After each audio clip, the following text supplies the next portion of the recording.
মোটামুটি ভালো লাগছে। আমি কিছু বলতে চাচ্ছি না। হ্যাঁ, ভালো ছিল, সুন্দর ছিল। হ্যাঁ, একটি মানে অন্যরকম গল্প, খুবই ভালো লেগেছে। অবশ্যই হচ্ছে তুফানের, তারপর তো আছে নায়িকা দুটো, ওদের ভালো লেগেছে। সিনেমা দেখছেন না দেখবেন? দেখবো উড়াদুরা। এক হচ্ছে সাকিব খানের জন্য, তারপর হচ্ছে গানটার জন্য, গানটা খুবই সুন্দর, এজন্যই। সাকিব খান বাংলাদেশের একটা সম্পদ, তার একটা ছবি বের হয়েছে, অবশ্যই তার একটা ছবি এখন যখন বের হয়েছে আমরা দেখতেই আসছি। ওর গত ছবিটা আমরা দেখলাম, কোনটা যেন দেখলাম আমরা গতবার, প্রিয়তমাটাও দেখলাম, রাজকুমারটা দেখিনি, রাজকুমারটা আমি দেখিনি। বিশেষ করে হচ্ছে মানে গানগুলি হিট, এই গানগুলির জন্যই দেখতে আসা।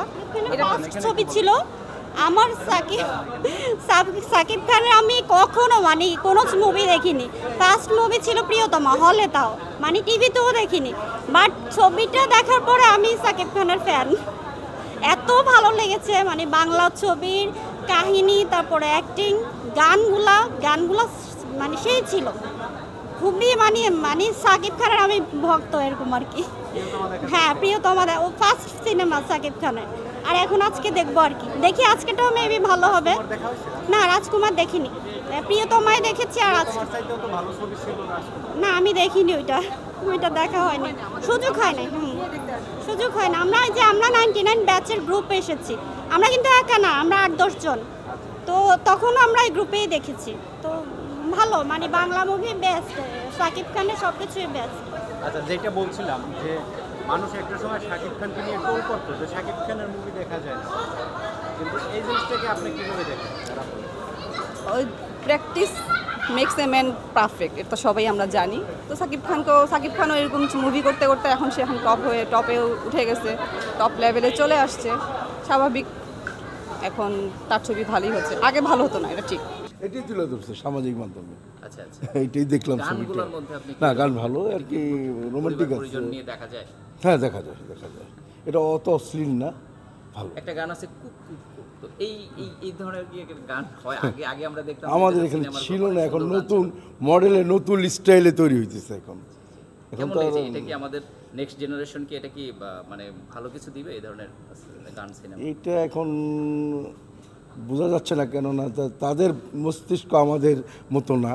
আমাদেরটা তো যেমন 90-এর চিন্তাভাবনা, কিন্তু তাদের কাছে এটা, আমাদের কাছে 90-এর ওই গানগুলি এখনও ভালো লাগে, কিন্তু ওদের কাছে এটা ভালো লাগতে পারে। কিন্তু আমাদের কাছে অত আর কি রোমান্টিক কিছু না, কেননা আমার আগেরগুলোই ভালো লাগে। প্রেমের গল্পটা অতটা এস্টাবলিশড হয়নি, তাই না? তো এটাকে না, এটা তো স্টেপ হয়নি, কেন এটা হ্যাঁ মারামারি, শুধু মারামারি। মূলত হচ্ছে এটা অবিশ্বাস, ছবির মধ্যে মানে বিশ্বাস নেই, এটাই। হ্যাঁ, কেউ কারবার, হ্যাঁ, সেটাই তুলে ধরেছে, বর্তমান সমাজটাই তুলে ধরেছে ছবিটার মধ্যে। কিন্তু এটার ভিতরে পেলাম না। আবার অনেক সিনিয়ররা বলছে যে এই সিনেমায় অনেক বেশি স্মোকি। হ্যাঁ, প্রচুর স্মোক এবং ড্রিঙ্কটা, এটা সামাজিক অক্ষয় হবে কিনা জানি না, কেননা এটা দেখার পর অনেকে মানুষ তো কিছু শিখে, কিন্তু এটা দিয়ে তো দেখা যাবে কোনো মেয়েরও শিখতেছে, আমারও মেয়ে আছে, ও তো শিখতে পারে। তো এখন এই জিনিসগুলি না দেওয়াই ভালো সামাজিকভাবে, এটা না দেখানি ভালো, এটা আমার সেন্সে বলে। কারটা কী বলে এটা আমি বলতে পারবো না আমার থেকে। তো আমাদের অন্তত উচিত যে আমাদের এই সিনেমা তো আমাদের কালচার, এটা কিন্তু শেখার অনেক কিছু আছে। কেন আমরা যা 90 দেখছি, 90-এর পর যে সিনেমাগুলি দেখছি অনেক কিছু শিখছি, এখনও কিন্তু আমরা ওই গানগুলি পারি, কিন্তু এই গানগুলি আমাদের প্রজন্মে পারবে কিনা সন্দেহ, কেননা এটা অতটুক মনে ধরে না। আপনি গাইতে পারবেন কারোর সামনে? না, এই গান সম্ভব না। আচ্ছা, থ্যাংক ইউ ভাইয়া। ওকে, থ্যাংক ইউ।